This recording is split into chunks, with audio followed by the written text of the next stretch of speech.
Hi everyone, it's Darlene. Welcome back for another card. Today's card is a spinner card, and I made it using this Simon Says Stamp I Love Donuts stamp set, along with some embossing paste for the frosting and my Avery Elle Brights collection pad. Now I just wanted to show you, this is where I store all my scraps. I just stick them right in there so I don't have any trouble finding them. So I'm going to start off by scoring my card, and I wanted to show you I do this pretty much on every single card, is I take my cardstock and I put it in the Martha Stewart mini scoreboard, which is so nice and handy, and it lays right on the desk and it doesn't take up a lot of space. And one thing I wanted to remind you is to fold your card in the opposite direction of where you scored it. It seems very counterintuitive to do this, but you get the best fold that way.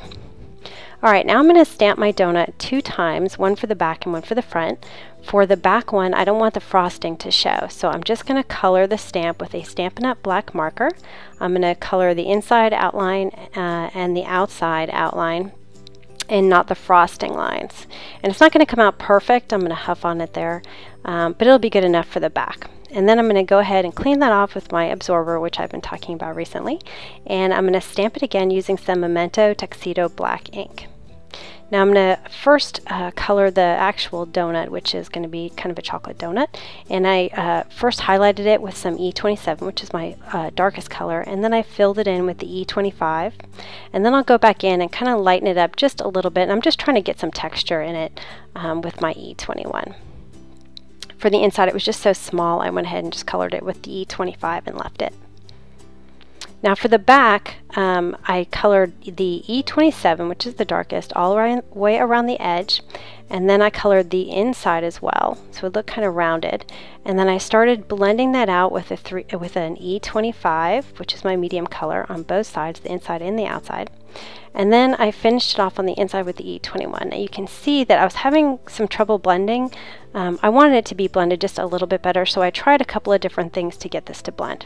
The first thing I did was a marker to marker. So you touch your dark marker to your light marker, and then you color with the light marker. And so I did this a couple of times, and I really wasn't happy with the way it was coming out. So I decided to try one more technique.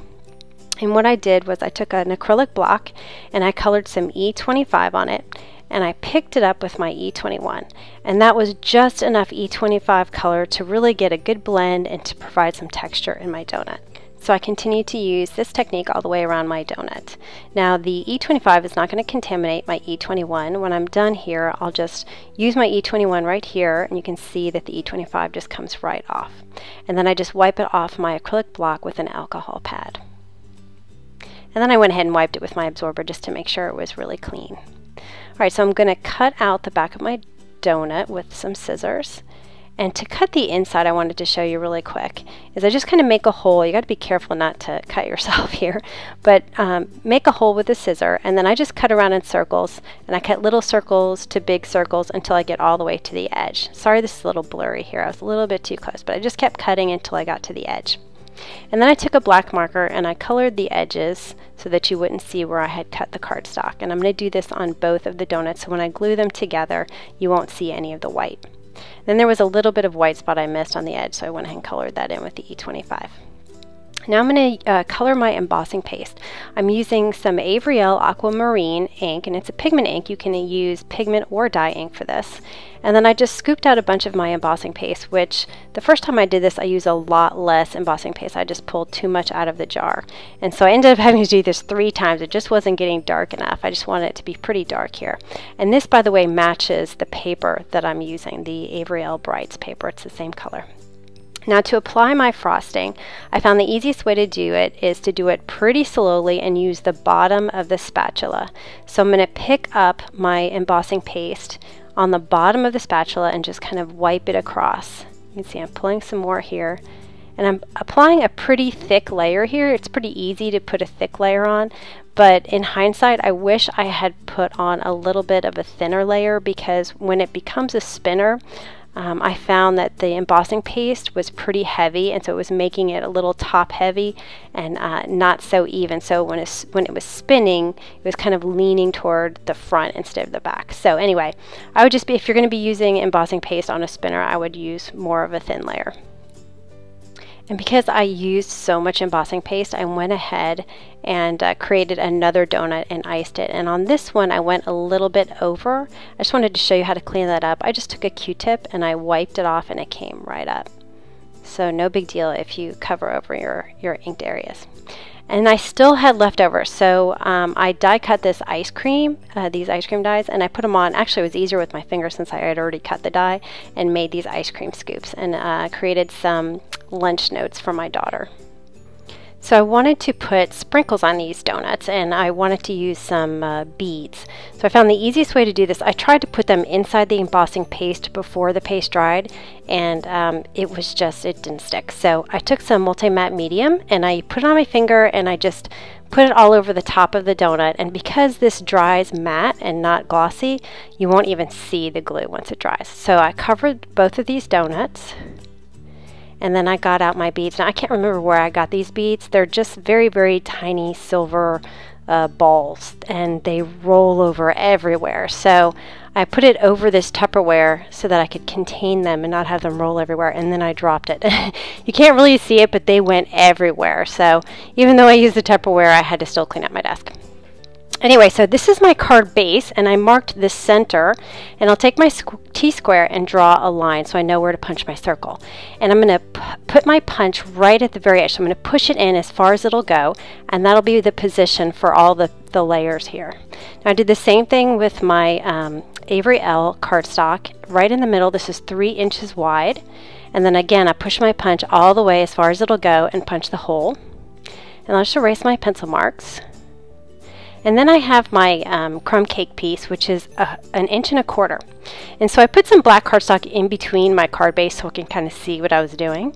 And then I laid my Avery Elle cardstock on top, and notice my crumb cake is sticking out a little bit to the left. And that's because I'm going to make a banner out of it on the right hand side. I wanted to make sure I had enough room that it covered all the way to the edge on the left. So I used my pencil lines as a guide, and then you'll see how it fits right on top of this Avery Elle piece. Now I find the easiest way to make a banner is to mark a center point about 3/8 of an inch or 1/2 inch, however big you want your banner to be, and then cut from the corner to that center mark from both sides. And that way you make sure that your banner is even on both sides, and it's just the easiest way to do it, I found. Alright, now I'm going to stamp donuts, and I'm going to stamp it not quite on the center, so just a little bit further up off center so that I can add a little kind of subtitle underneath that. And now I'm going to emboss it with some white embossing powder. And then this is my little subtitle here, and I'm going to stamp it in VersaFine Sepia, Vintage Sepia. And then I wanted to outline it, so I just took my Uniball white gel pen and I just drew some stitch marks on the top and bottom of both of these crumb cake pieces. And then I'll cut out the top of my donut, and again I'll ink the edges to make sure I don't have any white cardstock showing.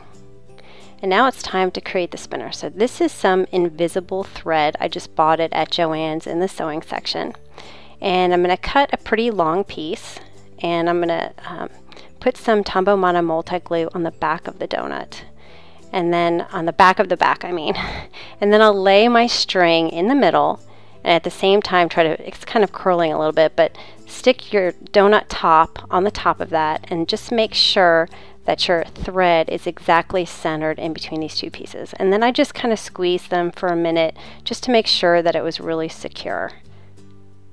And I'll pull it out here so you can see how it's right in the center of that donut. Now I'm going to adhere my crumb cake pieces to the Avery Elle striped cardstock with just an ATG gun. And then of course I have that edge sticking off the side, so I just cut that off the back. And then I'm going to take some Scotch foam tape, and I'm at the very end of my roll here. I bought a small roll to see if I liked it, and then I went ahead and bought a big giant roll.